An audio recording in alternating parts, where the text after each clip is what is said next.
The proceeding will start shortly.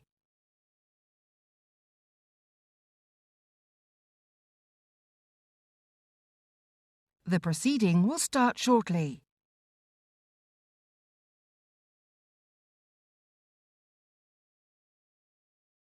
The proceeding will start shortly.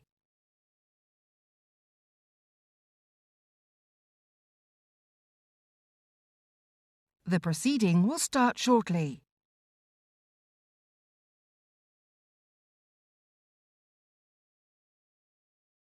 The proceeding will start shortly.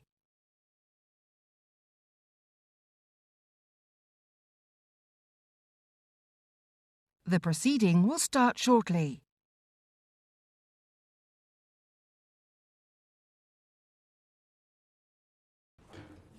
Order, order. Welcome to this evidence session for the Home Affairs Select Committee. We welcome the Metropolitan Police Commissioner, Cressida, to give evidence to us this morning, and also AC Helen Ball. You are both very welcome. Thank you for joining us in this rather distanced session today. Can I also just say before we start as well, we're obviously aware of the number of your officers that have been injured in recent weeks in policing. We are appalled that that should have happened to them. Can you please convey to them our best wishes and also our thanks to them and their colleagues for the work that they are doing? Can I begin by asking you, Commissioner, what do you see now as being the biggest challenges facing the Met over the next couple of months? Well, we've been policing the health emergency and, of course, trying to support the public of London for the last 12 to 14 weeks in that. And I'm very proud of the presence that we've shown, the resilience that we've had, the support that we've given to people, the fact that we have been able to continue to bear down on violence and to keep the streets low in terms of crime. We have, of course, had some considerable challenges operationally, latterly. I'm sure we'll come back to those. But we've also been building a stronger Met for the future, learning the lessons during this period. And Helen, in fact, leads on our recovery and renewal work. But we've been growing the Met. We haven't paused with any of our recruiting or training. I believe we've looked after our staff well. In some difficult circumstances. And, of course, most importantly, we've supported colleagues in the NHS and the public in fighting the virus. As I look forward, we've, of course, been through a turbulent, I think I would call it, few weeks in terms of protest as a result primarily of the death of George Floyd in those terrible circumstances which resulted in Black Lives Matter's protests of a huge number and variety and some other counter-protests. And then since then we've had further almost entirely peaceful protests. We've also been dealing with unlicensed music events. But we haven't taken our eye off our normal job in the last few weeks, I can assure you. So we've been continuing, and you'll have seen some of the results, to bear down on violence, to have some fantastic successes against serious organised criminals. And in the next couple of months, we will, as the country moves out further of lockdown, no doubt other challenges will come our way. We've had to flex and surge and change on a weekly basis. We'll do that. We're prepared. We're ready. There will be more people on the street. There will obviously be more people enjoying licensed premises. There will be more people potentially on the public transport system. We're not sure about that. We're an integral part of the London Strategic Coordinating and Transition groups, and we will make sure that we play a full part in keeping London safe in all ways in the next few months. We're working with others to think about how, let's hope we don't have to work with others on a local lockdown, or indeed should there be a second wave. What would that mean for the Met? How would we support London and Londoners in that? Thank you. We want to obviously follow up on a series of those points. I'm going to start with Andrew Gwynn.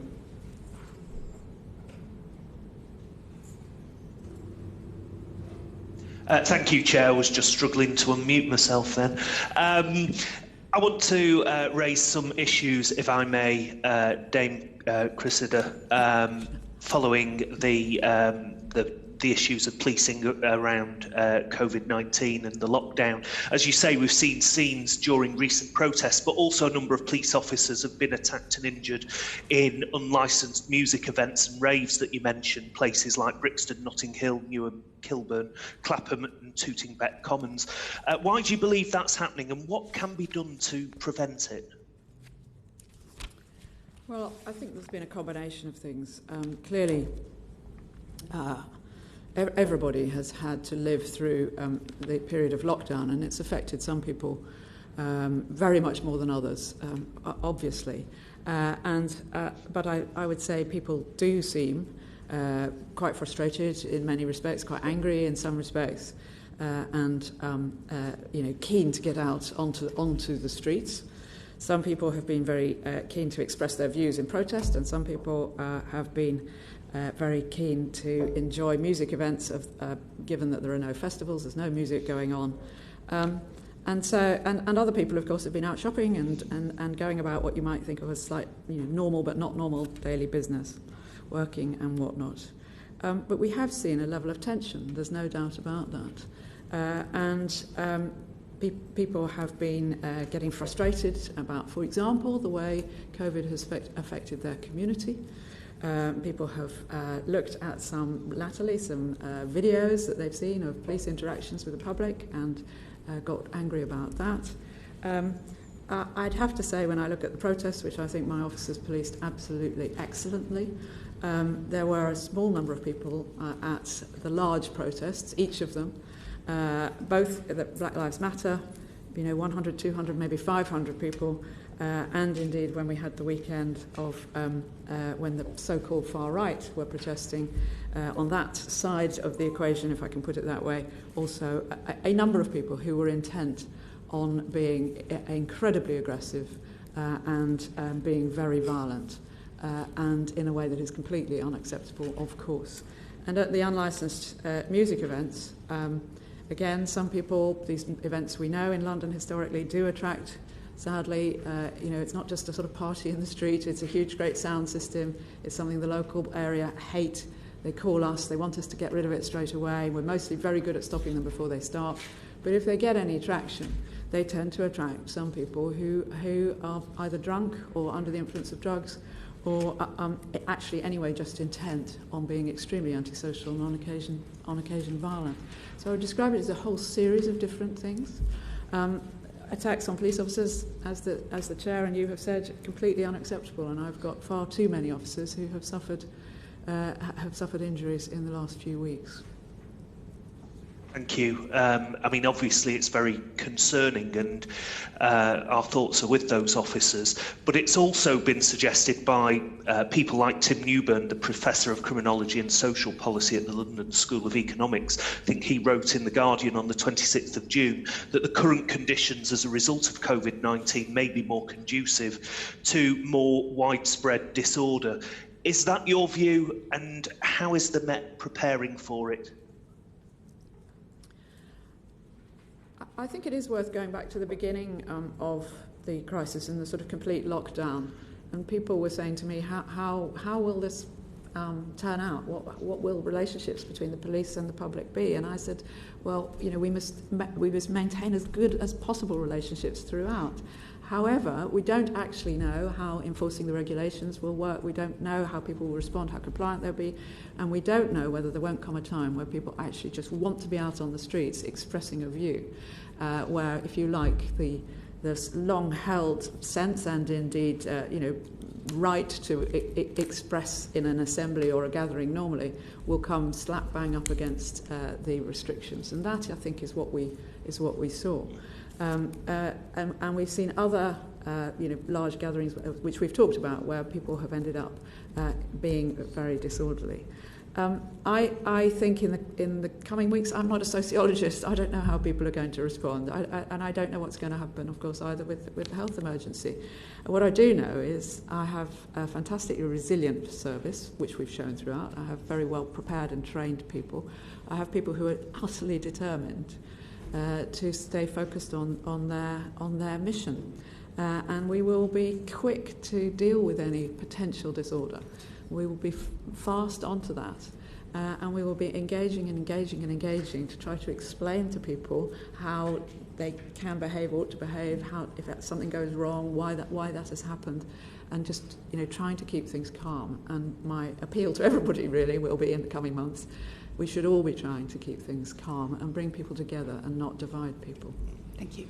As the lockdown regulations are lifted, you must have done some assessment as to what the possible flashpoints are likely to be, so you can prepare for that. Have you done that piece of work? We've certainly looked ahead at all the as we have been throughout, all the potential changes in restrictions, the kind of big moments that there might be. So we had one last weekend, obviously, where licensed premises open again. We were well prepared. Most people behaved extremely well. It was a reasonably quiet weekend in London. And we will, look forward. And I think we've got, Helen can talk about this, we've got very good community contacts, not just in the public authorities, but in our communities. And we have very good information gathering and assessment going on all the time and forward-looking. And we will dispose our efforts, our capability, where they're required. Do you want to say anything about engagement? Yeah. Thank you. The Commissioner mentioned that I'd been leading on some of the aspects of this work, and in a normal major incident you would have a response phase and then move into a recovery phase. And of course this is not a normal major incident, so what we're realising is that we have to both recover things like training, and we're looking at how we can bring back the training that we had paused, but at the same time we're still responding to the pandemic, and we're going to be going on responding to that for some time to come. So absolutely, as the Commission has described, we're thinking about the potential for further local need for lockdowns or different restrictions, potential protest and, as you say, flashpoints, but also events that traditionally happen. We saw Pride, traditionally a wonderful large march in London that had to go online, and we're thinking through to events where people might just feel that they want to be out celebrating.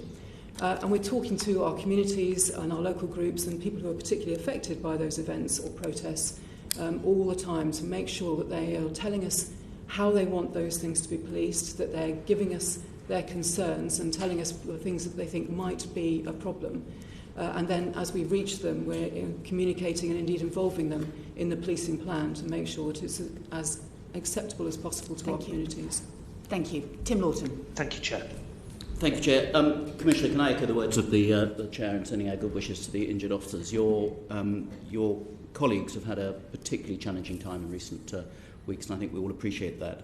Can I dwell on the 2 weekends of those high-profile demonstrations that we saw in London, and the unedifying scenes of items and punches being thrown at police, bolting police horses, and that terrible injury to the policewoman on that horse.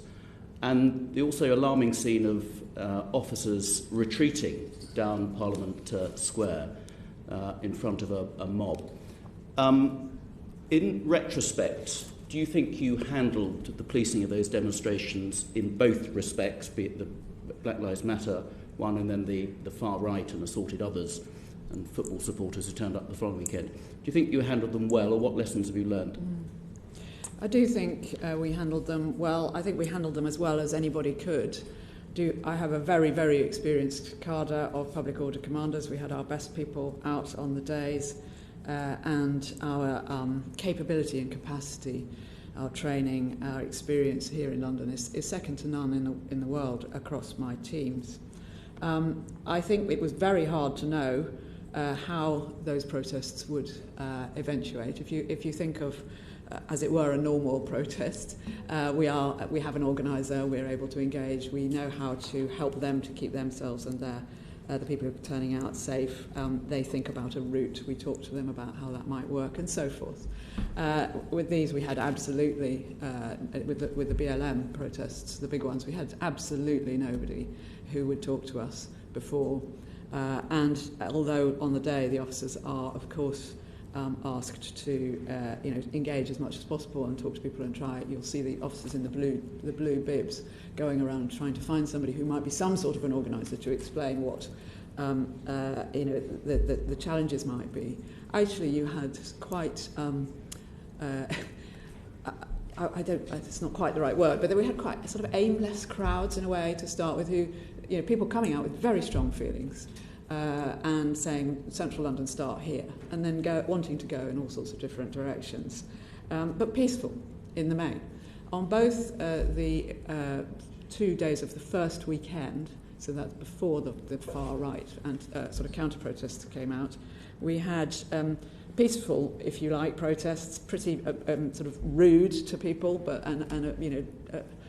my officers were, I felt particularly for my black officers who were sort of just subjected to constant abuse all day long, as were many others, but it physically peaceful until about 6 o'clock. And then suddenly, and Whitehall, as you know, missiles start being hurled.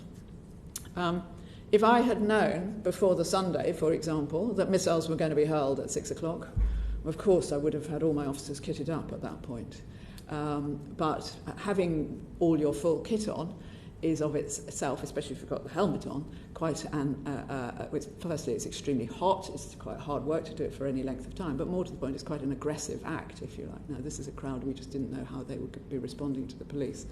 And on that Sunday there were 15,000 people.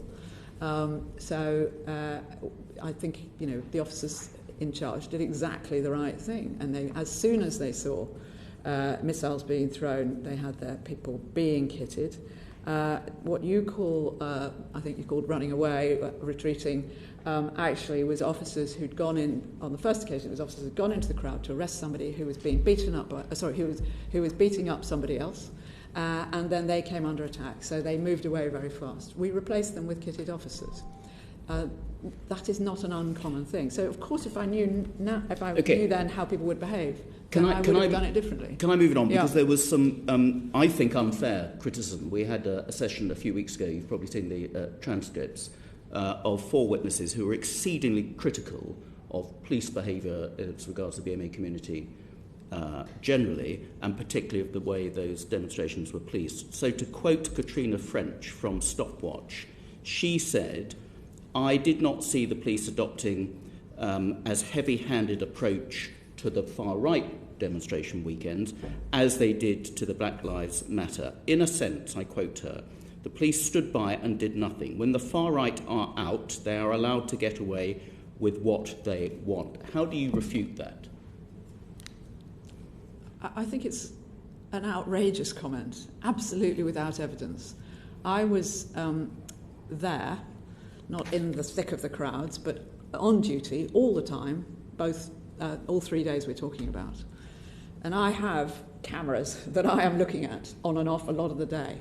And I can tell you that from about 11 o'clock, just outside here, officers who, as usual, dealing with what is presented to them, initially talking, engaging, chatting to people on the far right, were met with crowds surging and great aggression at about 11 o'clock in the morning.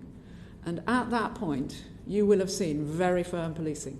And it went on being very firm throughout the day against those parts of that crowd in Parliament Square that were aggressive. Very firm, I'd say very restrained on all of the protests. I was asking yesterday, well, what complaints have we got, if any? I'm not sure we've got any, actually. But I didn't see a single officer on those long, hot days overreact or sort of go over the top, if you like, despite huge provocation, despite coming under physical attack, many of them for protracted periods. But what I saw was firm, fair policing, dealing with what was being presented and what the intelligence suggested. And to suggest that, we do usually get accused by both sides of being firmer against one than the other, But I'd have to say my strong belief is that it was extremely firm when required, and in terms of evidence, fair when on all occasions. I wanted to give you the opportunity to put that on the record, because we were not given any evidence for those statements, which I thought was exceedingly unfair. I think it's the case, perhaps you can confirm, the Black Lives Matter demonstration was much bigger than the following week, and yet there were rather more arrests for the far-right stroke football thugs demonstration than there were for the Black Lives Matter. Is that the case? There were more arrests on the day in which we had both the far-right protesters and the Black Lives Matter protesters. The second weekend. So the second weekend, there were many more arrests that day. There was a great deal of violence shown to the police by elements of both sides, if I can put it that way. Yeah. Early in the day by people on the far right who then kept trying to get round. There was a peaceful Black Lives Matter element, very peaceful, who were going, just sitting in Hyde Park and causing no issues at all. And then there were some other people who I would broadly describe as, anti-fascists and joined by some BLM people later in the day. And broadly speaking, the far right were very keen to get to them, and they were very keen to get to the far right. Very aggressive, police in the middle, having to use horses, goodness knows what. Okay. But the arrest numbers, I can give you the total, but I can't say who is of what persuasion, if you like, because that's not how we think about our arrests. Right, it would be useful just to have some basic numbers. I will do that. Can I just move on, because we've got lots of the questions, because this plays into the greater narrative of the policing of the BME community in particular. And again, we had a statement from Professor Ben Bowling of King's London, where he spoke about the previous police commitment to anti-racist policing. And he said, their commitment to anti-racist policing was short-lived. The police service remains institutionally racist. And I want to give you an opportunity again to refute that. But when you see the figures for stop and search, when you see that in May, I think the stop and search figures were at a recent record of 43,644, disproportionately, certainly within the Met and other major cities, aimed at the BME community. And when you see high-profile incidents, and you may not want to comment on it specifically, of the stopping of Bianca Williams and her partner being handcuffed in front of a 3-month-old son when they had voluntarily pulled over in that car, and the police saying initially it raised no misconduct issues, and within 24 hours you have now changed your mind and referred yourself voluntarily to the IOPC, it plays into a narrative that there is still differential policing going on. So how do you respond to that? And you might specifically want to respond to this latest case as to whether you saw anything that troubled you in the stopping of an Olympic athlete, and whether you are satisfied that if it had been an Olympic athlete like Sharon Davis with her white partner, say, just to quote an example, that the same treatment would have been meted out to them. Well, let me start with that matter of the stop of Ms. Williams and her partner. Obviously, it has raised lots of concerns for people. Equally, obviously, when we see something on the internet, on the video, we only see a part of it. It is true that my teams reviewed all the material we have. So obviously, fortunately, in the modern age, we have body-worn video. We have other video material, including from the police vehicle, and we have the evidence of, from we've seen that the two athletes have given. That was all reviewed and by two separate teams. And in terms of whether there was misconduct apparent, the view of my teams was that there is no misconduct apparent. However, we have voluntarily referred to the IOPC in shorthand because of the level of public concern.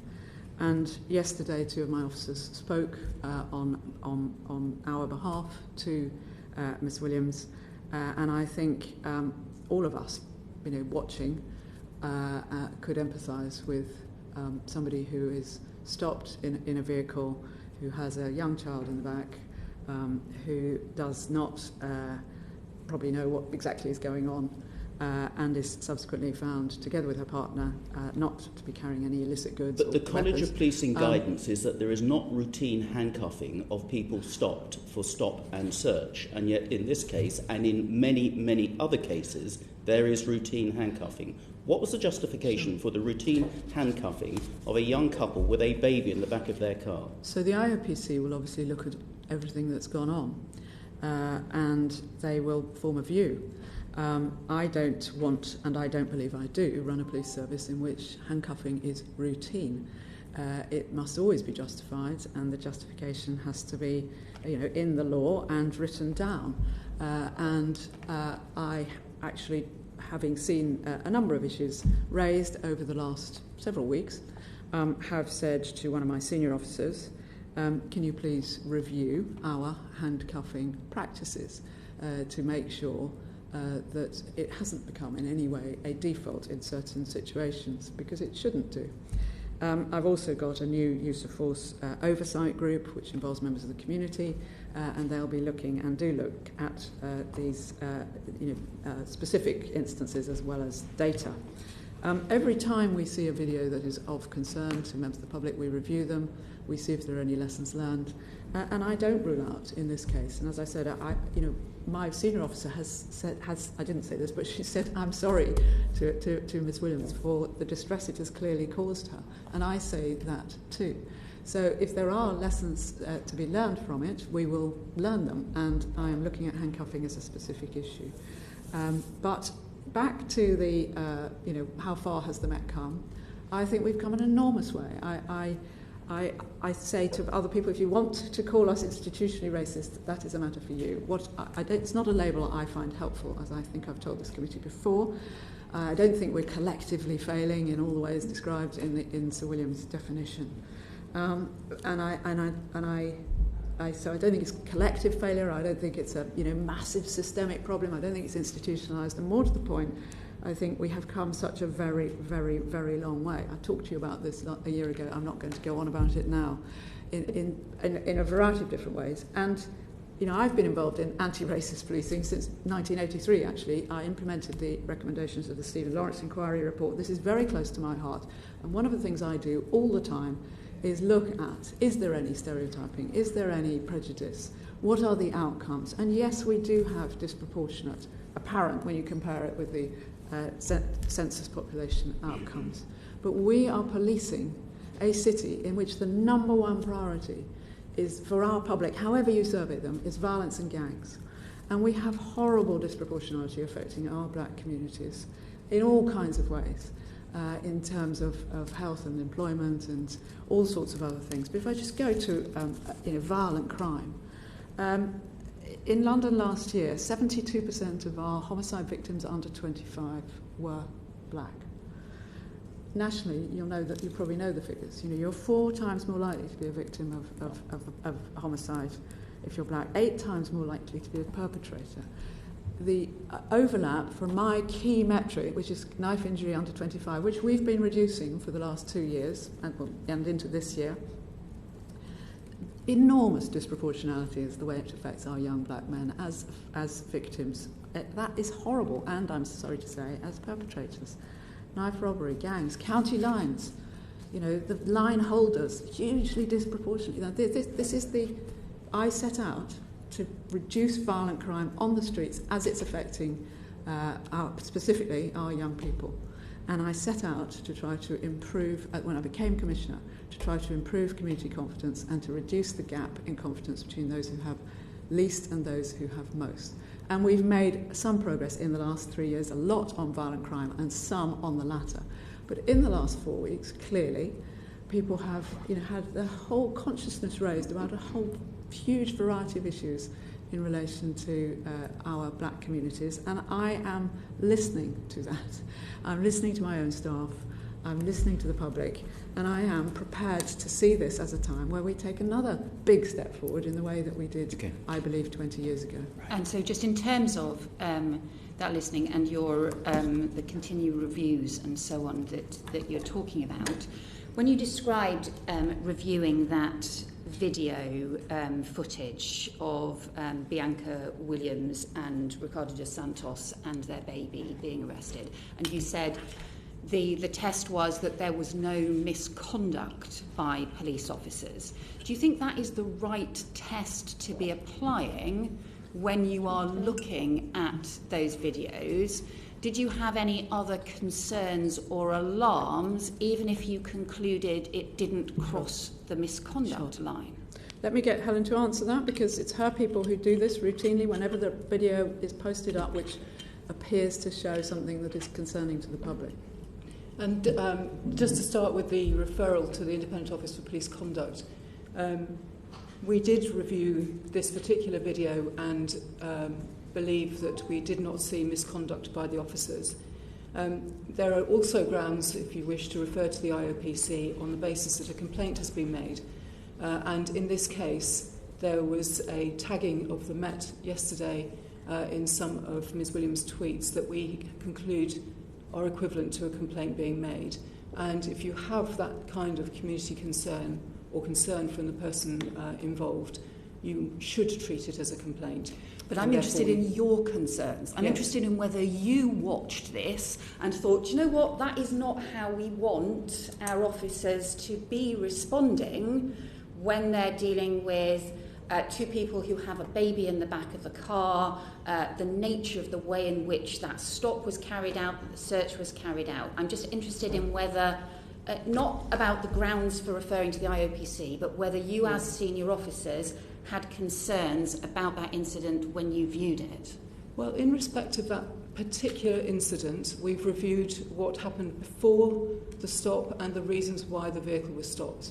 And I think the complaints work that the IOPC will do will show that there were good grounds for the officers to stop that vehicle, and they didn't know who was in that vehicle at the time that they stopped it. After that, they dealt with what was in front of them. And I don't want to talk through that in this morning, because that is now under investigation by the IOPC, and that needs to run its course. Okay. But we do watch these videos, and yes, it has caused us concern. The overwhelming anxiety of communities, the feedback that they give about how they present of officers' actions has, of course, caused us concern. And that is why, as the Commissioner mentioned, we've set up a use of force group which is meeting at least weekly to look at real instances of these videos and seeing whether they should be referred for investigation, whether there is other learning. When was the use of force group set up? I think it was 4 weeks ago. You've had a 5-fold increase in the use of handcuffs in the last 3 years. And Did you have any concerns about the big increase in the use of handcuffs before 4 weeks ago? So I don't know. I don't dispute that figure. I don't actually recognise it. But what I do know is that the use of force data that has been being collected by my Deputy Assistant Commissioner nationally for the last 3 years has started with very inadequate data. I think most of us would say that probably we're only this year beginning to get really good data coming out of that recording, and it's probably still patchy in some parts of the country anyway. So I find it hard to compare this year with then, because until, as I say, it was ropey data 3 years ago, and we said so, and it's hard to read too much into it. However, I think when you look at the levels of violence that we have seen, the levels of concern about violence, the horrible many attacks on police officers, and some other instances, one can understand handcuffs will be used where they fear that somebody maybe has a weapon that they might hurt someone else, the officer or themselves with, where they have evidence that, again, they might perhaps pop in their mouth, which I'm sorry to say we have seen, or if they fear, on the grounds of what they're seeing in front of them, that the person is likely to want to escape. Okay. And those are the sorts of times that they will use it. But it's an individual officer's decision. They have to justify it. I have been out doing stop and search operations with my teams, or been out with them when they've ended up doing stop and search. And I see, actually, the most professional officers I think the Met has had. extremely courteous, know their powers, looked at by body-worn video and video all day long, who are mostly extremely restrained. If it is to be the case the figures that I have, and ready to be corrected if there are different or more up-to-date figures, but the figures I have are for the Met are for April-May 2020. So that's actually a period where effectively people should be locked down. 25,000 total handcuffing cases, the compliant and the non-compliant together, up from just over 5,000 in April-May 2017. So that was a five-fold increase, and I think all of the figures do show a very significant increase in handcuffing.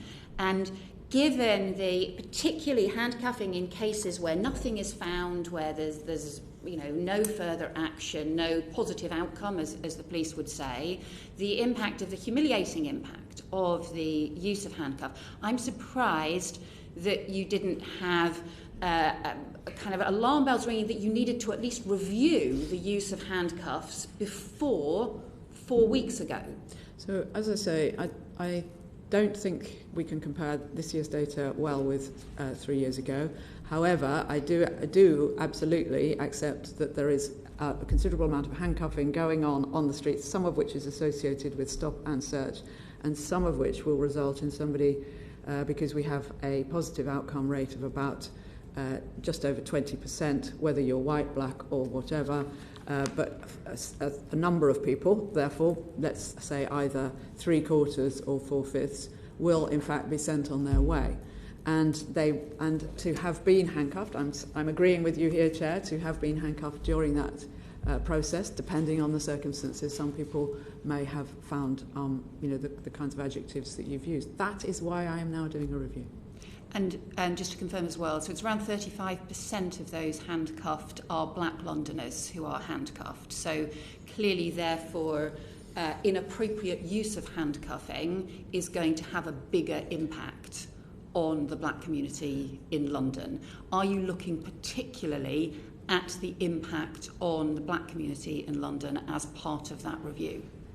Absolutely. We have we look at the community impact of everything we do and in all our reviews, but in this particular review work, we'll of course be taking a lot of advice and sort of interest from members of the black community who'll be telling us how it looks and feels to them and what they think we should be doing about it. Absolutely. And I want to come to Ruth Edwards to pursue some of these issues further, but just again so I can confirm, are you now apologising to Bianca Williams and to her partner for what happened to them? I wasn't clear from what you said. I think I was... Sorry, I'm sorry if I wasn't clear. I thought I was very clear. I just wanted to clarify. We apologised yesterday to Miss Williams, and I apologise again for the distress that this stop clearly caused her. That's what I've done, and that's what I'm saying. Ruth Edwards. Thank you, Chair. Dame Cressida, thank you. I want to echo the Chair's thanks for everything you and your officers have been doing to police what has been a very difficult situation in London, and also to echo her best wishes to those injured officers. I think the scenes we saw of injured officers on Whitehall were absolutely appalling. I'd like to continue on the theme of stop and search, if I may. I understand from figures that the Met's use of stop and search has increased a huge amount in the last sort of 6 months or so. I understand that 43,644 searches, I believe, were carried out in May 2020. Compared with just over 19,000 in December 2019. I was wondering what was behind that considerable rise and how effective you believe that increase has been in reducing crime. So when I became Commissioner, violent crime in many categories was really increasing exponentially, particularly knife crime, and you'll remember the stories, knife crime on the streets, and sadly, as it was affecting young people. And we had then, relatively speaking, compared with now, low levels of stop and search. And it was my view that my officers had, to some extent, either didn't have the time or had lost confidence in using that power, and many others, in the fight against violent crime. And so I have encouraged further use. I've never set a target, I've never said what, I've just further use, but always saying if we're going to do 1% more enforcement operations, we should be doing 1% more engagement, explaining ourselves, bringing people in, letting them see how we do it, helping young people understand their rights and so forth. So twin track approach, but we have ended up with more resources, as you know, and more capacity, and reducing violent crime, I'm glad to say. Really quite substantial reductions, 18% I think one year, 13% last year, and still heading down. And then of course a big plummet during, as the Chair pointed out, during the time of COVID. But coming up to date, and I do believe there is a link. I haven't had rigorous academic research on this, but I am utterly sure there is a link, and I've said so on many occasions. There is a link between the presence of officers on the streets and the level of violent crime, and there's a link between the use of stop and search and the level of violent crime, and you can actually draw a graph in the last few years which pretty much shows exactly that. Now, in the last several weeks, let's take May as the example, we had the twin effect of wanting to be present on the streets, to support the public, to reassure them. You'll remember people were talking about, will there be looting, will there be rioting, will there be all these sorts of things, and wanting to continue to bear down on violent crime and on drug dealers in particular associated with violent crime. We've had a huge increase in the time of COVID in the number of people charged with possession with intent to supply, and we have continued to bear down on violent criminals, street criminals, yes, but also domestic violence. Obviously stop search doesn't lend itself to that, but just to make the point.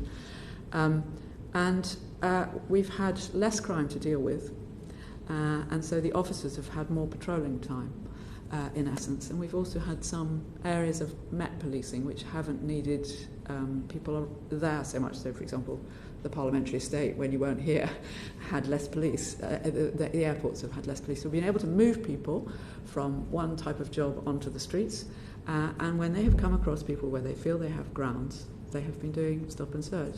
I may say that June is lower than May, and I think that reflects the other demands of the protests and slightly increasing crime levels again now. But I think that accounts for the big bulge, if you like, in May. And just to say, overall then, if you took a year to May, that is a 50% increase overall in stop and search. Much smaller in relation to Section 60, and I heard the committee being told, I think, about an explosion in Section 60. That's not true. Over the last year, we've done just 11% more Section 60 searches. And that has resulted in 34,000 people being arrested for a variety of things, 4,000 weapons seized, and a huge range of things, but including stops that have resulted in, there was one which was almost a sort of police officer's instinct that something looks a bit wrong with that car, do a car check. There definitely is. That car wouldn't normally be here. I'll just go and talk to the driver. Ends up with a stop and search, £1 million cash. So that's an extreme example, but there's been a lot of good yield. And of course it has a Section 60 in particular can have a deterrent effect. When we announce the Section 60 authority, which we always do, in an area, it tends to say to the gang guys, and for us it's nearly always gangs, there's been a stabbing or two stabbings and we authorise a Section 60. It says to them there's going to be a presence of officers. They've got the powers to stop and search. In actual fact, we don't do very high volumes of stop and search usually under the Section 60, but it's a deterrent as well as a crime investigation tool. Thank you. That was very interesting, and I recall you said that you didn't have a target for stop and search. I just wanted to read you something that a previous witness to this inquiry had said to us. This is Nick Glynn, who's a former police officer himself. And he says, I'm quoting him, "In May there were 44,000 stop and searches in the Metropolitan Police. That is a result of leadership, but the wrong kind of leadership. It is the leadership of David Musker, who is the stop and search lead in the Met Police. He proudly told me that they were aiming for 30,000 stop and searches a month. I asked him what the evidence was for that and why he was aiming for that many. He smiled and said, because we can. They have now exceeded that target. They are on to 44,000 a month. Targets are being introduced by stealth. Maybe you will not find them written down in a policy anywhere, but believe me, they are there. They need to be removed for stop and search because they are damaging communities, are counterproductive, and are not effective against crime." I was just wondering if that was a picture you recognised, and also I wanted to give you the opportunity to respond to it. Thank you. I've been very clear. I won't have targets. I won't have targets for the service, and I won't have targets for teams or individuals. And I won't have competition between teams about who's doing more or less. I'm interested in the effect. I'm interested in the reducing violent crime and the positive outcome rates. I'm interested in them using high quality intelligence to focus in the highest crime areas and reduce the crime there, and focus against people that we know are prolific knife carriers, carry weapons, are violent drug dealers. That's what I want them doing. I can't obviously speak for you wouldn't expect me to speak for that comment. I don't know if that was said. What I can say is that Dave Muskin, now retired, was the Stop Search lead and very well-known figure around here as the Gold Commander for Carnival and goodness knows what other things. My Stop Search lead now, Jane Connors, some of you will know, you would be, if this is where the question, sort of the underlying bit of the question, you would be hard pushed to find somebody who is more sensitive to the community concerns and community issues, who would be less likely to impose a target. I don't believe my officers have targets. I don't want them to have targets, nor do I. I've said many times I don't expect Stop Search to go on going up and up and up and up, even if we carry on growing and have more capacity. I don't think that would be right, and obviously there is a balance here. If 3/4 of the people who are stopped and searched don't have anything on them, there is potentially a cost, for want of a better word, in the community. Now you can deal with that cost by many communities ask us to do more, please. We want you out here, we want you doing stop and search. I don't care if my son gets stopped and searched 10 times because I want him not to be carrying a knife, I want him not to be at risk. But overall, I do understand that it is a power that has both a history in people's minds and sort of psyche in London, and therefore sensitive, and secondly, one which if you are being stopped and searched and you've got nothing on you, and that happens, more than once in your area, and you're frightened about violent crime, that would be frustrating and worrying. And you mentioned community relations. I think you said there'd been a 50% increase in stop and search in the last year. What effect have you noticed, if any, on your relationship with communities in London, particularly perhaps black and minority ethnic communities? Well, I don't know if Helen wants to come in here again. She leads on professionalism and engagement for me, but there's clearly been some concerns raised in the last several weeks. We know that, and I think people are concerned and they are anxious. How are the police working with us? How does this work? Why are they doing that? So lots more people are more alert to the issues now. We have tried throughout to engage, and at the same time, and since I was last in front of this committee, I've invested in more schools officers, I've invested in more youth engagement officers, I've invested in more training, not just for my people but for members of the public. I've invested in members of the community who come and watch us do stop search. I've done a whole series of things to try to increase people's understanding and increase our sensitivity, if you like.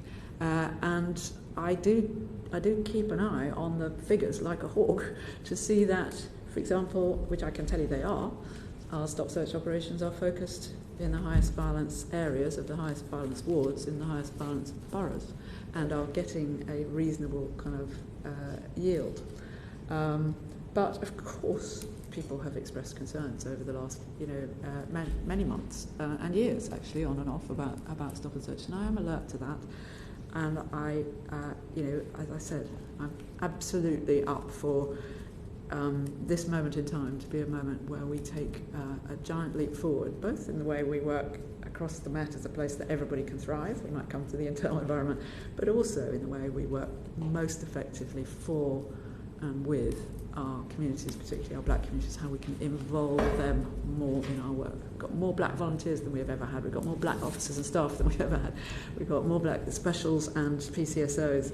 And we've got more volunteers, far more volunteers, black volunteers. So I feel positive about the future. I must be very alert to, London is a place where the Commissioner needs to be alert. It's probably the best way to put it. Helen, Thank you. Our communities are very concerned still about violence levels in their communities and also about on-street drugs markets. And when we hold our listening forums, those are the things that often come through. They obviously have different views on the use of stop and search to tackle violence and on-street drugs markets. But by and large, the tactic is mostly supported. Of course, it matters enormously as to how we go about it and how clear we can be that it's a properly intelligence-led intervention. And we need to be really clear about that and be able to demonstrate that to communities. So we have local monitoring groups. We work with the Mayor's Office for Policing and Crime to make sure that the local monitoring group can pick up on instances that they're concerned about. And I think that's a hugely important openness that we have. That's likely to be strengthened even further. The Mayor is creating an action plan at this point for increasing trust and confidence and accountability for the Met. And the local community monitoring is likely to be strengthened even further. And I think that's really beneficial. The thing that is certainly causing the real anxiety at the moment is the videos, and what is needed, I think, there again is a very fast explanation where we can make it, and confidence that it's going to be properly investigated, and if there's learning to be taken from it, that learning will certainly take place. Thank you. Just follow up, just to clarify on those figures. So you've got a big drop in the proportion of what's referred to as positive outcomes, so further action cases, from 28% of stop and searches 2 years ago to 20% of stop and searches. Yeah. It's a bit higher than that now, Chair, but yes, yeah. It's gone back up a bit. Overall. Yeah. Well, I was just looking at particularly at the Met figures for May alone. Yeah. Sure. For young black men in London. And what it looks like, and obviously you can clarify if we've misread the figures here, it looks as though 10,000 young black men aged 15 to 24 were stopped and searched in May, in that 1 month. Mm-hmm. Of them, over 8,000 of them weren't found to be carrying anything, weren't found to be doing anything that required any further action. So that's 8,000 people in 1 month, mm-hmm. where there's no further action required.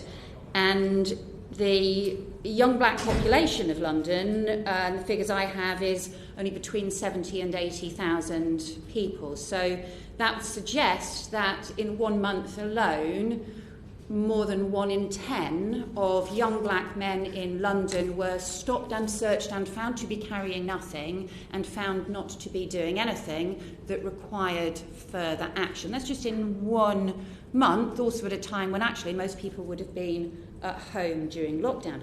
Does that alarm you that you have so many young people or so many people from that cohort being stopped and searched and nothing further found, especially when the chances of them being in that group where there is no further action needed is 5 times higher than for young white men at the same period?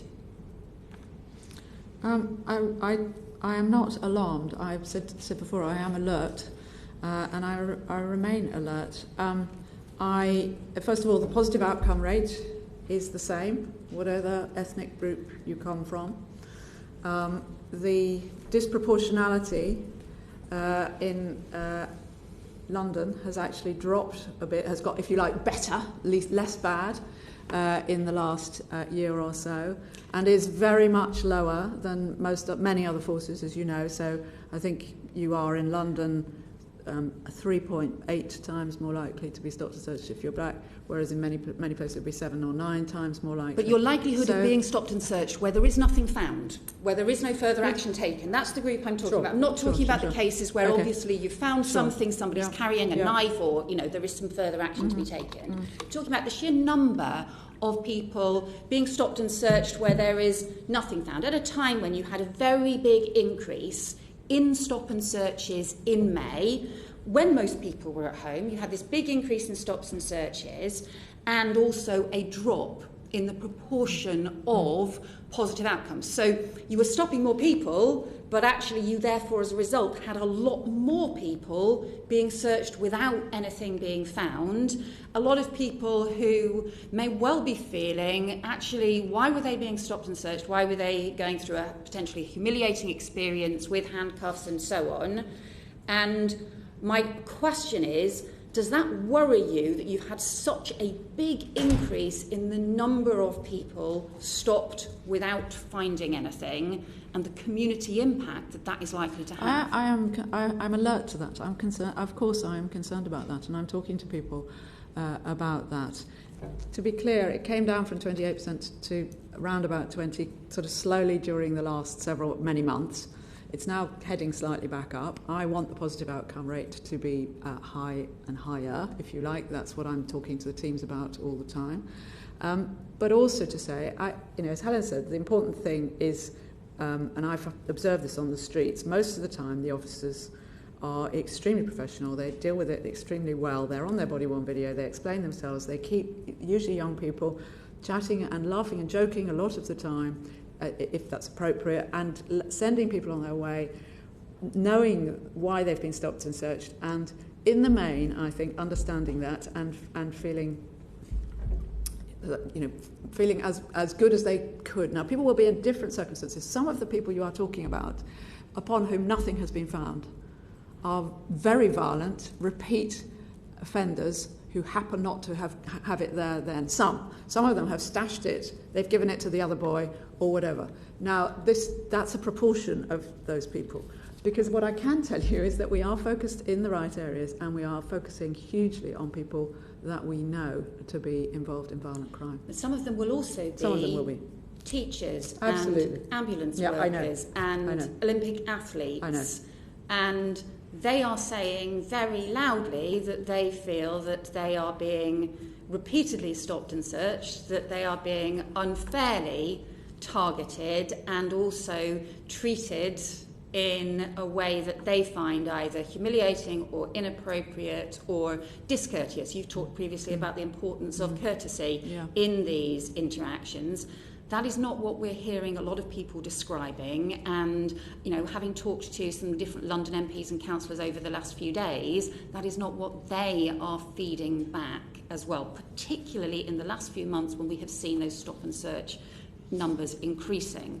So at a period when you've not had very much community engagement going on, because you've been limited by lockdowns and groups and community organisations aren't working in the same way, are you not worried about the impact that all of this is happening on confidence in particularly the black community? So I've said already, Joe, I see this as a time where we can make a giant step forward. I think I have been on a firm platform. I absolutely am listening to these concerns. I hear them. I want to move on again with all the communities in London feeling that their police service is there to protect them, to reduce violence, is their service and one that they're proud of. We've got a long way to go with some parts of some of our communities. I know that. I'm absolutely determined to work on that and with that. But actually, we've been doing more engagement through a variety of different methods in the last few months than we have ever done in the history of the Met. We've got more effort and investment in inclusion, diversity and engagement than we've ever had before, and we've been able to do a huge amount despite COVID, which Helen probably wants to say something about. At the beginning of COVID, we knew that we wanted to engage much more with communities than we were ever able to before, because we wanted to make sure that they were reassured, they understood the regulations and the restrictions, and that we helped them to comply with it. So we put extra officers on the streets as reassurance patrols, particularly patrolling parks, open spaces, streets, and, as we've described, encouraging people to comply with the restrictions. That's meant that while there were fewer people on the streets, that's meant that we have been out there engaging with the people who were on the streets. We've also taken our community engagement. We haven't stopped any of the ward panels that were going on before. Our community conversations by our local leaders have continued. They've just gone virtual and online. And in fact, we've seen an increase in the number of people taking part in those conversations, particularly young people. So it's going to be something that we continue to do, because it's so much more accessible for young people to be in those conversations. Those are two instances. I think the only other one I'd like to mention at this stage is the volunteers who've joined us, particularly for this period. 1,500 new people have come to volunteer with the Met, and they've been also out delivering leaflets to prevent elderly people from being the victim of fraud, doing weapon sweeps alongside officers and staff, and doing callbacks to our older victims of crime to make sure that they are safe and well. And in the course of that, finding some people who really needed us. So we've been engaging even more than before. And we've also been keeping in touch with young people who we know are vulnerable. Our schools officers have been working just as hard as they ever have, and they've been particularly talking to young people who are at risk of getting involved in offending or being victims, for example. Dan Abbott. Thank you very much, Chair, and thank you very much for coming to give evidence to us. On the case of the two young athletes and their baby whose car was stopped, who were handcuffed and so on, do you accept that one of the reasons that has resonated with communities is it's such a common occurrence? You're a black man, you're driving a nice car, and the chances of you being stopped because a police officer thinks you're a drug dealer, violent criminal, are so much higher. Doreen Lawrence was talking about this last week. Bishop Sensumi was spoken about this. Neither of these people, to the best of my knowledge, are violent criminals or habitual carriers of knives. And you don't seem to have a perspective on how this looks to communities. It looks as if, and that's, everyone's had that experience. In my family, people I know, you're a black man in a smart car, you get stopped. And this is what Bianca Williams thought happened to her. And her other point was, if this had been the first time it had happened to her, that would have been one thing. She said it had happened to her and her partner, at least since they got the new car, at least 4 or 5 times, and maybe more. And that's one of the reasons she was so upset. So we know that the IOPC have been doing a piece of work on stop and search more broadly over the last, I don't know how long. And I will be interested to see whether they tell us anything about repeated stops or perceptions of repeated stops. I will want to know what they're saying about that. I absolutely, what you say is not new to me, of course. I have heard it on and off throughout my service as something that people feel. Now Baroness Lawrence was talking to you about what happened to her over 20 years ago. But she was saying that because she felt it was relevant. Yes, I understand. Exactly. Today. Of course it is. And that is my point. Absolutely. What happened in the past and how people felt about that is absolutely relevant to today. And I understand that entirely. I am assured at the moment that is not a current repeated problem in the way that you describe. I know it has been in the past. I was in command of diversity, as it was called, you probably remember, in 2000 and 2001, and people were saying those kinds of things and able to evidence them in a very sort of obvious way then. I don't believe that is what is happening now. But I do understand that it is people's perception, and we need to respond to that. Equally, my officers must feel that they have support to do their job and use their powers judiciously and, of course, fairly, and to be able to keep the streets safe. But I understand why that resonates. I think I can't put myself in the shoes of a young black man who's been stopped. I can't, but I do understand why that resonates. Yes.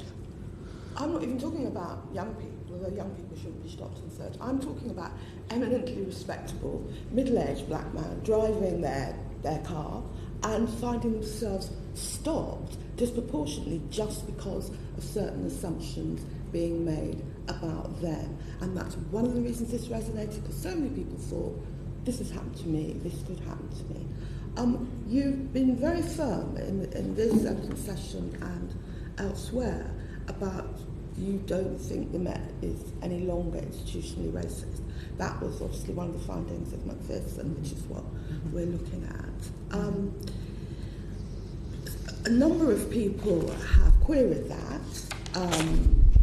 Matthew Ryder, the Matrix barrister, Debra Coles, Director of Inquest, said the disproportionality in the use of force against black people as to the irrefutable evidence of structural racism embedded in policing practices. Now, you're very firm that you're no longer institutional racism. What are the outturns? I don't mean the new processes, but the outturns you would point to say there is less institutional racism than there was at the time of Macpherson. So when I was in front of the committee last year, I said I don't find it a very helpful label. I don't think it applies to us, but other people, of course, are absolutely at liberty to judge us as that. What I want to do is to look at outcomes, to look at the processes, to look at our attitudes, to look at our behaviours, to make sure that we're not ignorant, that we're never prejudiced. And I absolutely accept. I've never suggested that the Met is completely free of bias or discrimination, that there's no racism. No, sure. Okay, so is there less stop and search? Yes. So do you have a much larger proportion of black officers?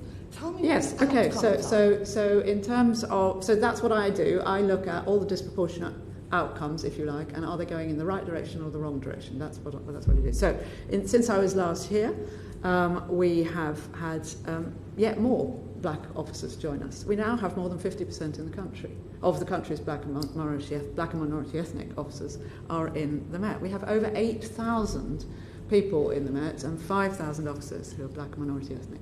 That is, by a long chalk, the largest we've had, and it continues because we're growing and we're still getting more and more in. We have reduced violent crime, as I mentioned, which disproportionately affects black communities, by large quantities. We have eliminated, I'm just talking about the last year, we've eliminated disproportionality in our promotion processes. I don't think many organisations could tell you that, but we don't have any. So people are getting through the promotion processes at exactly the same rate. We have improved looking at internally, our staff engagement, including our black women who were clearly feeling that they were being treated less fairly than others overall just a couple of years ago. That hasn't got to complete parity, but it's heading in the right direction. I could go on. There are some, however, we police an unequal society, we draw from an unequal society, and I hate as much as anybody in this room, I think, the disproportionality that exists across society. What I can tell you is I'm absolutely determined to reduce ours. Where I have large measures of control over that, I will take that control. Where I'm just a part of a bigger set of, or my Met is part of a bigger set of issues, I want to play my part in that too. So, have you brought down disproportionality in relation to stop and search? Have you brought down disproportionality in relation to the use of taser? And you will be aware that the fixed penalty notices you're now able to impose because of the COVID legislation, that has the same disproportionality we've seen over the years with other powers the Met has. So slight reduction in disproportionality in relation to stop and search. I don't have the taser figure right in my head, but I can follow up with that, of course. Perhaps I could just quickly talk about COVID. I know this is something that was of great interest to the committee when Martin came. We did... in the first few weeks of the lockdown was the time when we had the vast majority of our enforcement activity. But of course we did a tiny amount of enforcement, a tiny amount. We had, I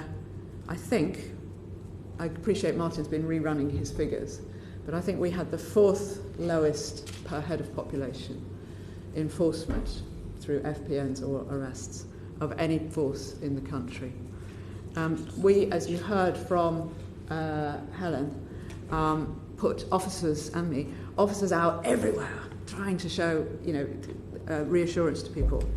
So if I take the key period that we were doing enforcement, I had 120,000 officer shifts, and I had my teams only issue a fixed penalty notice once in every 129 shifts. We issued some tickets and we arrested some people at the same time as dealing with them for other offences.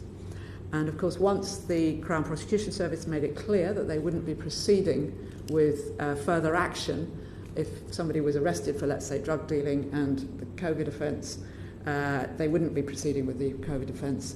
Actually, for both our enforcement, started to drop off considerably. We only had 36 arrests in the whole of London for COVID-only legislation in that time period.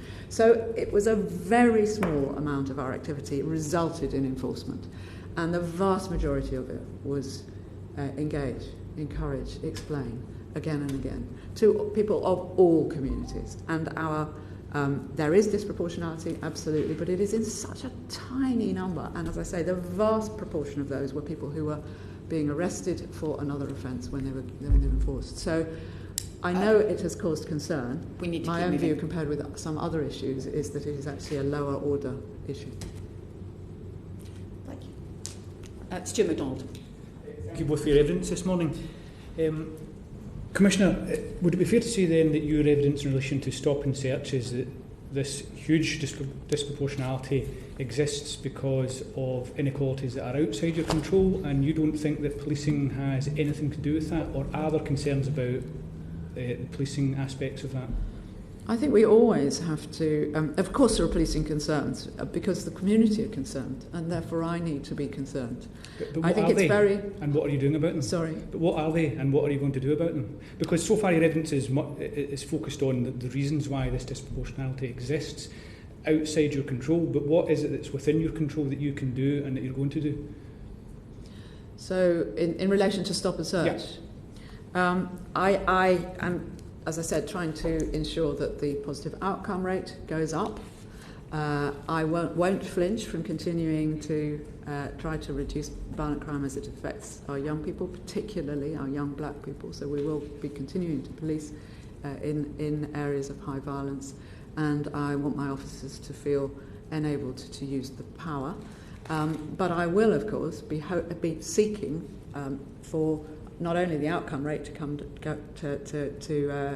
go up, but also as we go through the years, I will hope, probably more than I can actually make happen, that the disproportionality will decrease, and I will be I will be like a hawk on if it turns out that we are actually being objectively unfair and treating people differently. But I will come back to the point that at the moment the positive outcome rate is just the same across different communities. I would say that is a better measure of fairness than looking at a census population. The biggest disproportionality is on gender, of course, and age. Those are the two biggest disproportionalities. Then ethnic differences come next.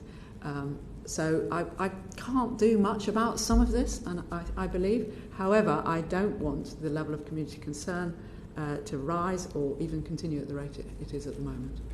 But it's not an express target then to reduce or eliminate disproportionality? No, we're on a journey. Of course, I would love it.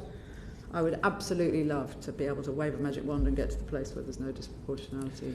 So you said also as well that there are no targets in relation to stop and search, but you clearly make quite explicit operational decisions to increase the amount of stop and search that goes on. Is that fair to say? There have been points where you've decided we think this is a useful tool, so we're going to use it more. What I've done is invested in certain types of teams who have capacity and capability sometimes to do stop and search operations, and I have focused them in particular areas. The Met has grown in the last couple of years, and I have had more people available to work against violent crime. And they're not just doing stop and search, they're executing search warrants, they're arresting people, they're doing massive amount of diversion, early intervention, engagement, all sorts of other work as well, but stop and search is part of their tasks. The Violent Crime Task Force would be one of them. Okay, and so stop and search, in the last couple of occasions that you've been before the committee, is obviously something that you think is a useful police tool. There is a lot of dispute about that, and I'll need to go back and check the record from last time, but I think last time you said that there was academic research that showed that it was a useful tool, and I think you might even have undertook to send it to committee, but this morning you seem to be saying that it isn't about academic research, it's related to a graph. I think you've misunderstood me. What I said was I haven't done academic research in the last several months. I can point you, there's conflicting studies, but there certainly are some studies that would show it. But they're all the studies are quite small scale, and there are some academic studies that show a linkage. But I have not been having academic researchers alongside me in the last year, 18 months, 3 years. But if this is such a huge tool for the Met, and we've heard so many concerns about its impact on community relations, surely you really need robust evidence as to the positive impact that it has. And I mean, can you explain what this evidence is, that it has a positive impact that outweighs all the concerns that have been raised with us? I think I have done some of that already. It does result in large numbers of arrests of people for violent crime. It does result in weapons being seized. It does deter people in Section 60 situations. It is being asked for by many people in many areas a lot of the time because they're so concerned about the volumes of knife carrying that's going on. Those are the kinds of things I point to. I can also show you, a graph which pretty much shows, would like to see it. Which is our graph, which pretty much shows where we have ended up. I haven't asked for more, but where we've ended up with more, and we've seen a reduction in violent crime in the area. But of course, to prove that is actually the one thing led to the other is extremely difficult. Okay. But I do accept the more people understand, the better. The research going on at the moment, as you know, about the underlying issues in disproportionality and taser, and I support that. Okay. I think the more we understand, the better. My final question would be, you speak quite a lot about things going in the right direction and how much progress has been made and so on and so forth. But what we don't seem to get is a clear picture of where the Met wants to go and what the action plan for doing that is. There's talk about reviews and being alert and so on and so forth. But where is the clear picture of what it is the Met wants to achieve and how it's going to go about doing this? So, do you want to have a go? I think in relation to this subject, I think we are very clear. I think we want to be able to work with communities so that we can carry out the life-saving work that we're doing in relation to reducing violent crime and finding weapons on the street. Genuinely life-saving work that needs to continue. But for communities to really accept that, understand it, and for people who are stopped, just to use that as an example, to appreciate the reasons why that has happened and to understand why that has happened. Therefore, we are thinking about reviewing the training that we give to our officers to make sure that they really are thinking about the needs of the particular community and the individual, making sure that they've addressed any bias that they might hold, talking to them about London's histories and our particular communities and the ways that they might respond to this. And those are active conversations which we're working with our community advisors to think through, are there different ways of approaching officers' use of force, but also their engagement with communities. Adam Holloway. Thank you, Chair. Commissioner, can I say I'm extremely impressed at your evidence. A few weeks ago we had what I felt was a not entirely balanced evidence session where the many sins of the Metropolitan Police were discussed, but none of it's what you've just described as life-saving work. Please, can you paint for us a picture and perhaps try and redress the balance of that evidence session of what your officers are doing to protect young black people who are at such risk from violent crime? Thank you. I mean, a theme for this committee is, how far have we come? I have the privilege of leading a police service which is more professional, more capable, more transparent, more accountable than any police service has been, I think, and certainly than the Met has been. It is, I believe, more in touch with its communities than it has ever been. It is engaging more with its communities. It's more representative of its communities than it has ever been. And it doesn't just save lives in this way. It saves lives every day, including black lives, of course, in a way that I am extremely proud of. Only last week we had a person who was, which is not uncommon, suffering from acute behavioural disorder. They'd harmed themselves hugely. They were running in and out of the traffic, trying to presumably kill themselves, sadly. Horrible, horrible case. 4 of my officers ended up saving this person's life. They will get a Royal Humane Society certificate, but we get more than any other organisation in the world for our life-saving, and sadly we turn up at horrible incidents where people have been stabbed and whatnot all too often and save people's lives. But these particular officers ended up covered in blood, with blood in their mouth in one instance, having to go to St Thomas's, and they've saved the man's life. This is what my people do. So, that kind of thing every day of the week. They are passionate about protecting people and saving people's lives.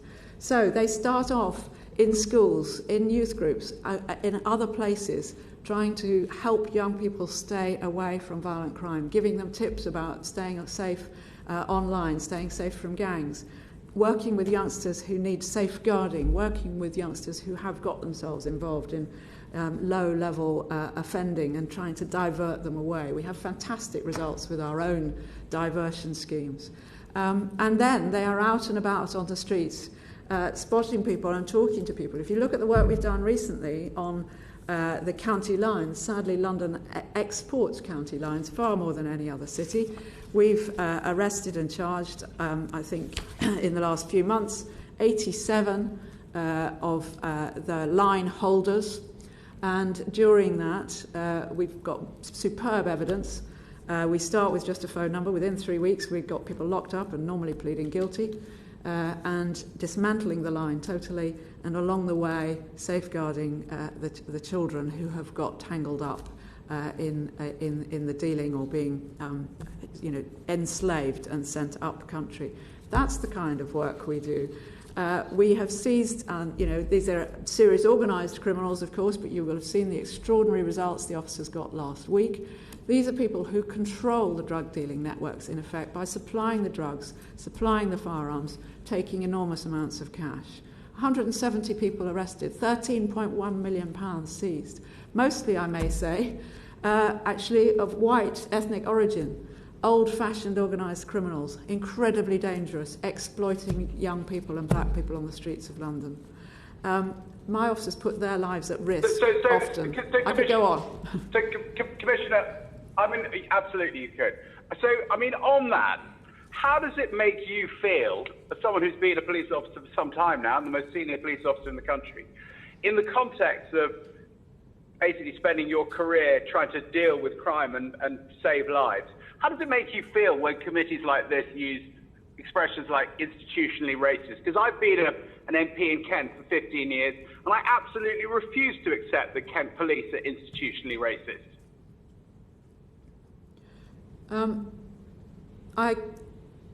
I speak for my officers here, I think. There are varied opinions, of course, but I've been out and about with my teams over the last few weeks, and people are desperately sad at some of the accusations. They're desperately upset to be labelled in the way that the police are being labelled. They feel, if any of you, you're so welcome, come out with my frontline teams. You will see the most diverse bunch of people you could imagine. Eastern European language speakers, gay people, goodness knows, just such a different demographic from, forgive me for a second, sitting in this room now and in many other places. And they say to me they find it odious to be accused, as they feel it personally, of being racist. They hate that. They say, you just won't see it on my team. But they do understand that there's some misunderstandings, that there's some connections that aren't being made, that people are angry about things, and they want to make the relationships better, but they want to save lives, and they want to save, amongst, of course, everybody else, they really want to save black lives, and they care about that. Thank you. Chair, perhaps we should, Chair, if I may, perhaps we could take the Commissioner up on that, and we could go in very small groups, perhaps in the same evening, to some of the more challenging boroughs, and we could have a look at this. Thank you, Adam. We'll follow that up. I know we're very tight for time. We have both Simon Fell and Laura Ferris still to come in. Simon Fell. Chair, I'll be very brief. I'd just like to look at technology in the Met, in particular live facial recognition technology. We've heard quite a few concerns and seen a few reports about the effectiveness of this and whether the algorithms in it are perpetrating and increasing discrimination. There was a report in July 2019 from the University of Essex which talked about sort of 20% of facial recognition matches you being correct and being disproportionately inaccurate on black, Asian and female faces. I'm just wondering what your approach to improving this is. You will see a great deal of our approach on our website. I mentioned us being extremely transparent. We have been extremely transparent about live facial recognition, and we've got reams on the website, including, of course, equalities impact assessments, as you would expect us to have. We haven't been using live facial recognition in in the period of COVID on the basis of not large crowds, not the right environment to be using it in. And also, recognition that this is a sensitive tool that some people might see as quite intrusive, and we need, at a time when people are anxious about things, we need to be careful. But we have been improving working with the suppliers. We've been improving our understanding of how best to use the technology, and indeed how the technology itself works. And the kind of figures that you have there don't match what I have now. And indeed the technology that we have in our machine, which has only just come to the end of its trials just before the period of COVID, no longer actually has a lower rate of identification for women than men. So it's now equal, and it was already equal on ethnicity and black and white. It was equal, and it's described as one of, I think, the most accurate technology that there is. So we're very comfortable with it in terms of potential, as people might say, bias. However, the most important thing is that we use it very openly. We do have lots of checks and balances, and the most important one of those is that it's not the tool that makes the decision. It is the two officers in the chain after the machine has said that that could be Cressida. Two separate officers make a decision about whether even to go and speak to Cressida. And of course, if it hadn't spotted me, then my image would be deleted immediately. Thank you. That's reassuring. Can I just pick you up on the improvement piece there? IBM, who are no slouch in this area, have pulled out of facial recognition technology over these concerns. Obviously, your system sounds like it's improving, which is a good thing. But it's that oversight which is key. Yes. So in terms of the algorithms themselves and the use of this data which comes out of it, are you comfortable that the people who have oversight of the Met, the various panels, have access to the right materials to be holding you to account?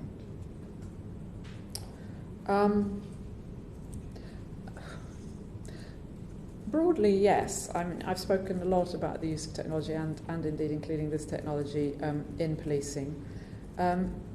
Accept that it is something that people have concerns about, of course, and therefore it is very important that we are utterly transparent in its use, and that people can feel that they understand where and when and how it has been used, with what effect, and that there are good intrusive checks on it. We believe we have been managing it very well. We've obviously got the Bridges decision in South Wales around the law. I've noted that some vendors have stopped supplying, or said that it's not a market that they're interested in. I think there may be a number of different reasons for that, if I'm honest. But we do absolutely see that the public need to be assured, and so with modern technologies which are and will be game changers for policing, we must make sure that there is an effective sort of ethical framework, which I believe you'll see on our website, for how we've got to the stage we've got to and how we then deploy in the future. Secondly, that we're on a very firm legal basis, which we believe we are, and we could imagine a time in the future where, and this would be obviously a matter for Parliament, where people want to put further checks in, and ensure that they, that the public are reassured by that. And that's not just on this technology, but on other technologies. And obviously, there's we've been talking to the Turing Institute and to others on that. Thank you. I just want to finally bring in Laura Farris. Laura, I think you're on mute. Yes, sorry. Thank you very much to both of you. I actually wanted to follow up on one of the answers you gave, I think, in response to Stuart MacDonald earlier, which was about promotional structures. And I think one of the answers you gave was that if you looked at the way people were being promoted through the Met Police, you saw sort of every demographic being equally represented. I just wanted to ask you about that in the context of what the Equality and Human Rights Commission found about discrimination within the Met Police in 2016. I think they undertook an investigation, and there were some quite significant findings, obviously around discrimination in general, but more specifically around a culture of I don't want to say culture of victimization, but victimization specifically, and a sense that lots of police officers had kind of very strong senses of loyalties within the hierarchy, and that people feared that if they were going to bring a complaint, there was a risk of sort of victimization by people further up the chain. I'm sure you're familiar with David Isaac's report, with the Equality and Human Rights Commission's report, and I just would like to know what you say about that and how, if at all, that's prompted a change in the way the Met Police has organised its sort of personnel or any HR procedures. Thank you. I've said already, but I would like to say again, I don't suggest for one second that the Met is completely free of bias or of discrimination, or that everybody feels they're on a level playing field. Of course not. And I care about that, and I want it to continue to improve and improve. And whenever I meet anybody who runs any large organisation, they say the same thing. We are all subject to those kinds of issues. What I mentioned was that when you look at the current promotion processes in the last year, you cannot see any disproportionality. However, if you were to look at my representation up and down the organisation, although you'd see very good and much improved diversity in specialisms, you absolutely see that we have less at the most senior levels. I'm very proud of the people we have, full stop, but including those at the senior levels, and we have several, of course, most senior police officers and members of police staff, but nothing like proportionate and nothing like what I would like to have. So there's much further to go, and I accept that people in my organisation, it was described to me the other day, have felt over the years a sort of headwind, if you like, for a variety of different reasons. Not least, some of them have felt and may feel now that they've been subject to discrimination. So we took that report very seriously, and amongst other things, we brought in a discrimination investigation unit, and I'll ask Helen to talk about how that works. And we look really carefully at all possible sort of aspects of disproportionality across our people and the processes that they go through. And one of the ones which is still sort of stuck for us, again, Helen might want to say something about, is the internal misconduct. So this is not where a member of the public has complained, but where somebody has, from within, suggested that a colleague has committed a misconduct offence. And we still see, although our outcomes, our sanctions are the same, we're still seeing, a definite, I think, just about twice as many of our BAME colleagues are suggested to be doing something wrong. There's lots of huge research on that and some understanding of it. But these things still are not sorted for us and concern me and obviously concern, I've got 22 staff support associations, including well-known the Black Police Association, but Muslim Association, many others. They are working with Helen and others to reduce this disproportionality. And there are still elements of our workforce which would feel on occasions that the playing field is not level, and I accept that entirely. Commissioner, just before you bring Helen Ball in, I'm just conscious of your time. I just have a series of factual questions that I wanted to put to you at the end, just to get either you to send further written evidence or to briefly answer if you've got those facts. Do you have time to do that and to take Helen's response they may now? end up being written, but of course, yes. But Helen will deal with this. I'll be very quick. I think in response to the Equality and Human Rights Commission report, we made some very important changes, as the Commissioner has described. We revised and reviewed our grievance procedure, and there's a much more supportive grievance procedure in place now. And we introduced a discrimination investigation unit, and that is able to look at allegations of misconduct with a discrimination element to them. And both of those were improving the situation, but insufficiently. And the Mayor's Office for Policing and Crime have carried out 2 sets of analysis of our misconduct investigations, finding out that on the first occasion that if you were a black or minority ethnic officer, you were twice as likely to be referred into a misconduct process, and your outcome at the end of it was also disproportionate. Their second report, the follow-up a couple of years later, found that we had eliminated or at least reduced substantially the outcome difference, which was very good news, and we'd taken some important actions to do that. But we were still seeing more referrals into the misconduct system. And so the third phase of work has been to look, and we've triaged every single referral, which is bringing down the numbers of misconduct investigations that are required, but it hasn't eliminated that disproportionality. So we are thinking about what we do next, and that work has been very well advised by the Black Police Association, our Independent Advisory Group, and others, but we will be now thinking about next steps. So there's some important changes that have been made. Sorry. One short follow-up, actually. I'm conscious of time, and the answer can be in writing if necessary. But do you keep statistics on kind of staff retention? And would it be possible for us to consider, for example, how long people remained with the force by sure. with the breakdown by ethnicity? Yes, absolutely. And again, to extend an offer, if you want to come and look at all of it, please do. I chair our Inclusion, Diversity and Engagement Board. It's the only board other than the Management Board that I do chair. I've put a lot of heft into this. I've got some very skilled people. We do know our data inside out and back to front, and we've got a lot of activities going on, not just on promotions and not just on misconduct and complaints, but in all kinds of ways. And we've had some great successes latterly with fast-track schemes and new ways of supporting and encouraging people. As I say, I absolutely accept that it is not yet totally the meta I would love to be leading, which is one where everybody is thriving and feeling that they can, and there's nothing against them, if you like.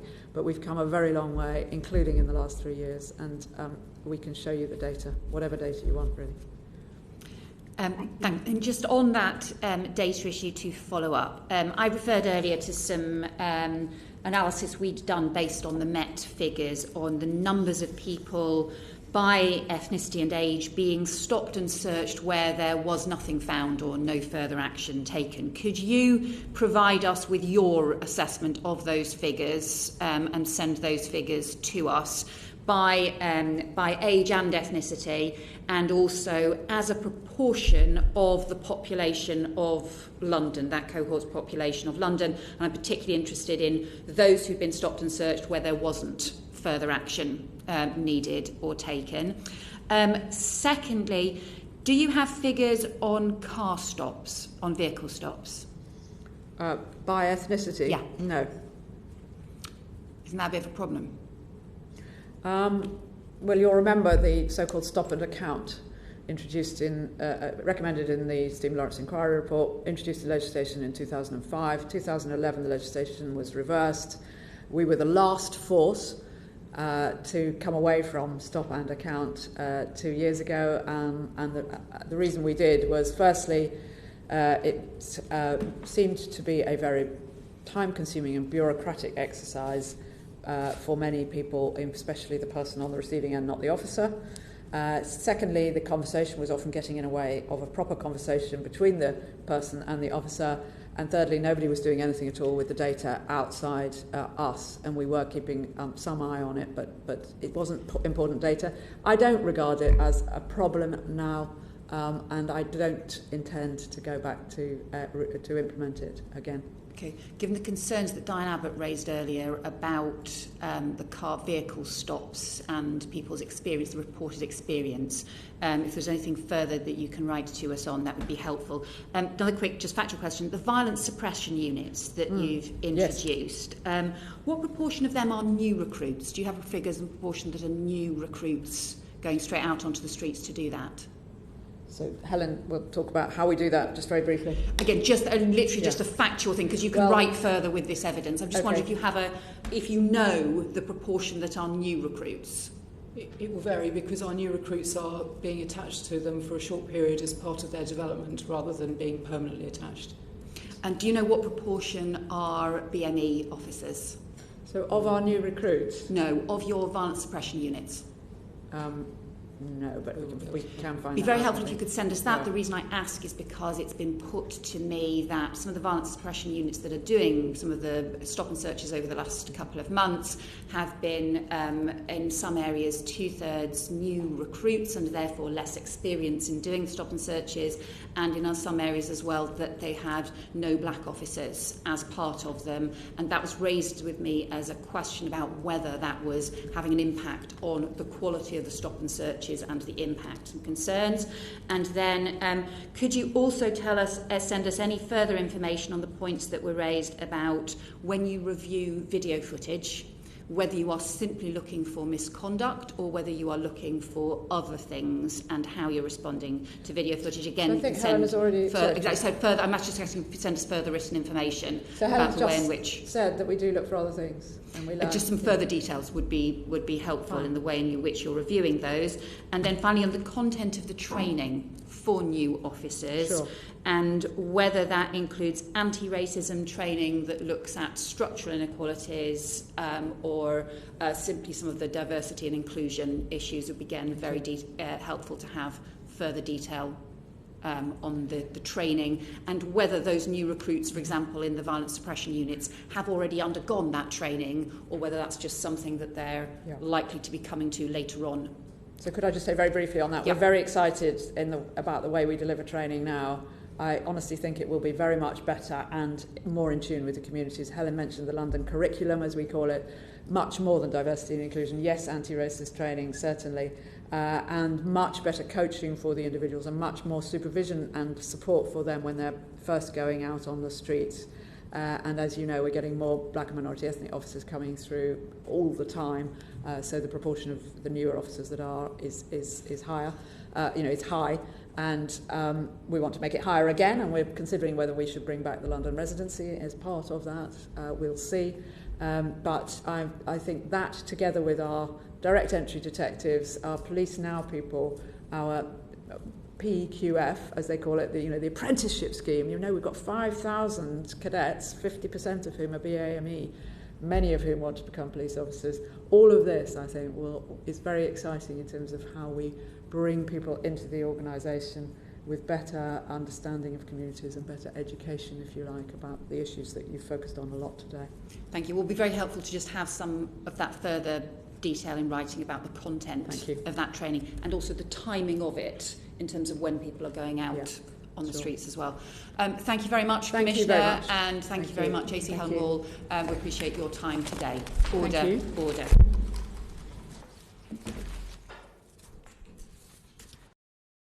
The proceeding has ended.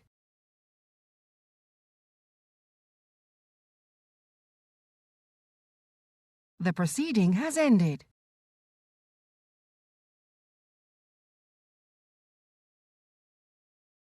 The proceeding has ended.